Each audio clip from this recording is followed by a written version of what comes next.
Hello, friends, and happy Friday. As I do on Friday, I'm going to talk about things that I like. Today, I'm going to talk about this book that I recently read called The Crusades Through Arab Eyes by Amin Maalouf. It's a very, very interesting book. Before this, I didn't know a whole lot about the Crusades.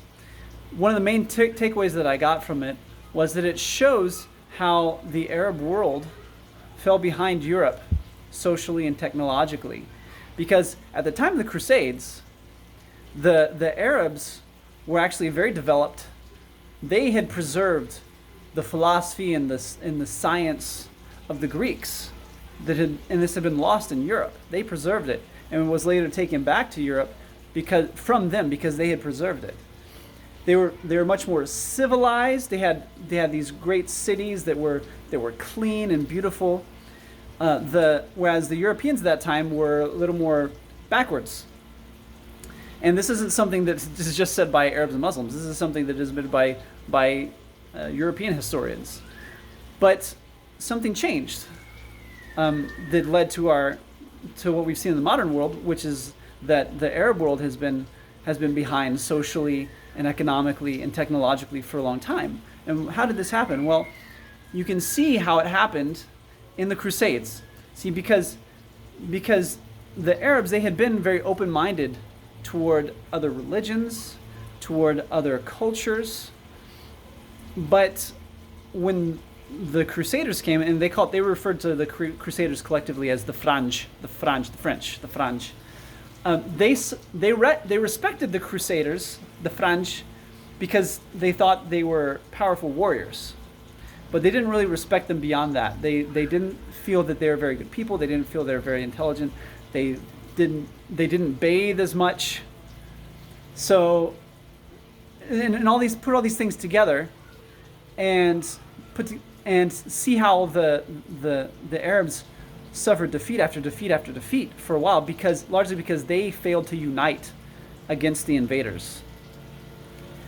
And you see how that openness, that liberal feeling toward other peoples, other cultures, other religions, it reversed, and they became increasingly closed as a result of the Crusades. It caused them to close off and become more insular and have a lot more doubt, a lot more dislike for things that were foreign.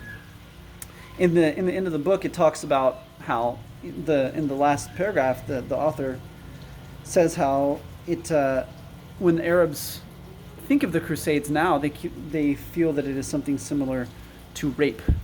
That's how they look at it. Of course, the funny thing about this is that, well, it's not like the Arabs and the Muslims never invaded anyone, never colonized, never engaged in mass murder. They certainly did plenty of that. But when it was done to them, of course, it had these effects, these long-lasting effects that have existed, that have had their influence until the present day. And so we can see how a few events can completely change the flow of history. Because as the Crusades made the Arabs much more closed, much more insular, it did the opposite with the Europeans.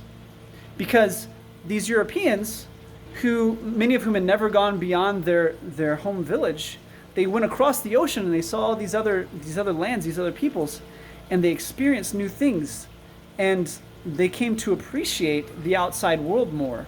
And that led to philosophical and scientific and cultural development in Europe, because it caused them to be more open to new ideas.